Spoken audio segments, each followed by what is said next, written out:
Teknik Sipil semester 1 angkatan 2024 dengan saya Sinki Utari, Saya Evan Aditya. Saya Salsabila Faina Gusti. Saya Tasya Putri Nabila.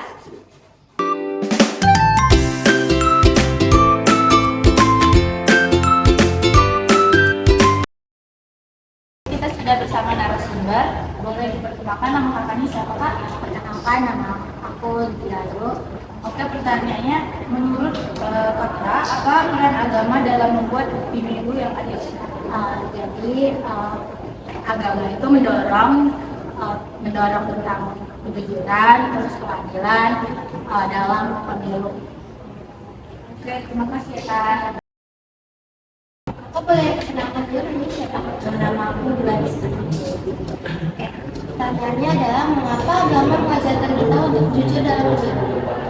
Karena menurut aku kejujuran itu adalah suatu amanah sama tanggung jawab moral. Nanti kalau misalnya di hadapan Tuhan, jadi kejujuran itu harus dimiliki di dalam diri masing-masing. Walaupun sendiri. Terima kasih kak. Ya. Oke, kalau boleh tahu namanya siapa nih Mbak? Nama saya Desi. Saya mau tanya nih Mbak Desi, menurut Mbak sendiri, money politik ataupun menerima uang saat pemilu itu dalam ajaran Mbak sendiri gimana sih? Menurut saya sih, kan saya agama Islam kan Mbak. Menurut saya sih dosa dalam agama Islam karena suap itu tidak boleh dalam agama Islam. Oke, kita langsung saja ke pertanyaan selanjutnya. Sebelumnya boleh diperkenalkan nama Bapak siapa? Nama saya Firmansyah. Oke, pertanyaannya, menurut Bapak, mengapa sih memilih pemimpin yang jujur itu penting dalam pandangan agama? Ya, menurut saya pemimpin yang jujur itu dalam pandangan agama itu sangatlah baik. Kenapa?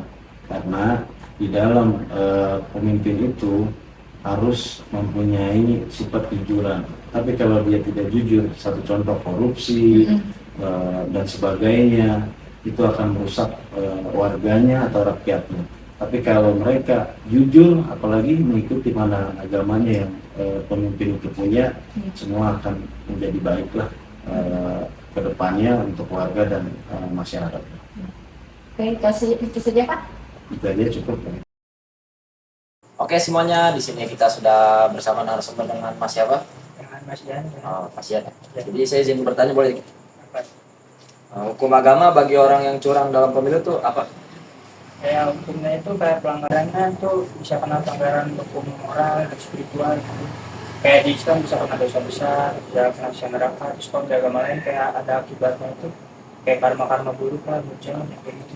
Jadi gitu, pendapat Mas Yan. Ya. Baik, terima kasih ya Mas Yan. Oke, kita langsung ke pertanyaan selanjutnya ya. Pertama perkenalkan dulu. Bapak namanya siapa? Oke, namanya Pak Haji ya. Oke, pertanyaan menurut Bapak apa sih? Kayak gimana sih cara memilih pemimpin yang baik itu?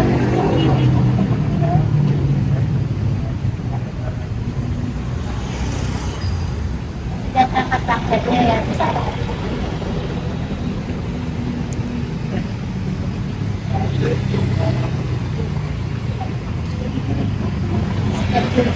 Terus adil sama. Terima kasih Pak. Oke semua, di sini kita sudah bersama narasumber dengan Mas siapa? Ngapain? Pak Isi, saya panggil saja. Iya, Jadi saya izin bertanya boleh? boleh. Jadi bagaimana pandangan agama tentang orang yang curang dalam pemilu menurut Anda? Mayoritas agama mengecam kecurangan dalam pemilu karena tidak sesuai dengan kejujuran dan keadilan. Islam menanggapinya sebagai kezaliman, sementara Kristen, Hindu, dan Buddha menantang karena bertentangan dengan moralitas dalam kehidupan sosial. Jadi begitu menurut Mas Faiz. Ya, Baik, terima kasih ya. ya. Boleh perkenalkan dulu namanya siapa? Nama saya Firmansyah. Kita lanjut ke pertanyaannya ya. Bagaimana menurut Bapak itu cara menolak politik uang menurut Bapak? Menurut saya kalau politik uang itu tidak baik ya, tidak bagus. Karena apa? Buat apa berpolitik itu dengan uang? Satu contoh misalkan, mau mencoblos salah satu pilihan, tapi dikasih uang, kan tidak tahu ke depannya dia itu pemimpin yang baik atau tidak. Tapi kalau kita memilih pemimpin dengan cara tidak berpolitik uang, tapi dengan cara prioritas pemimpin yang baik itu akan jadi pemimpin yang baik. Oke, itu saja ya menurut Bapak ya. Ya. Baik, terima kasih ya Pak. Oke, kalau boleh kenalan, Bapak namanya siapa? Nama saya Jeriansyah.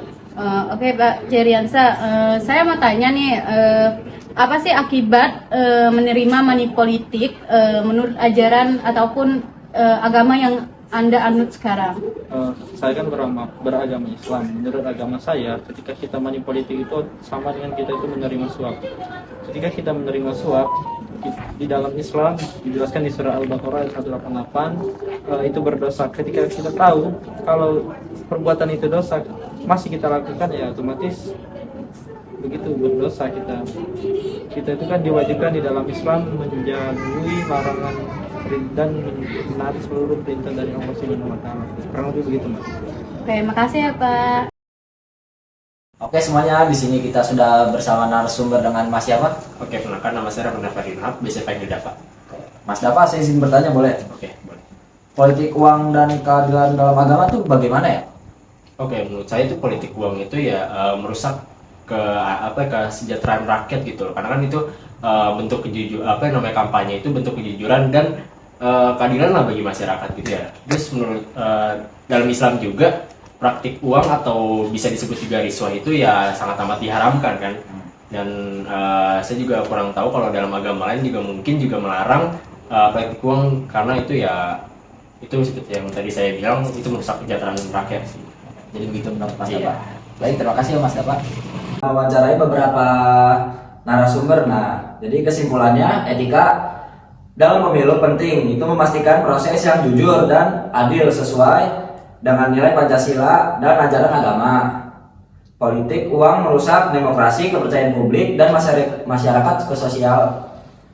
Pencegahannya memerlukan edukasi, penggerakan hukum, serta peran aktif generasi muda dan masyarakat. Ajaran agama berperan dalam membangun kesadaran moral untuk menolak politik uang, sementara kolaborasi pemerintah dan lembaga keagamaan diperlukan dalam pendidikan politik dan pengawasan pemilu. Dengan langkah-langkah ini, pemilu yang bersih dan berintegrasi dapat terwujud. Terima kasih. Wassalamualaikum warahmatullahi wabarakatuh.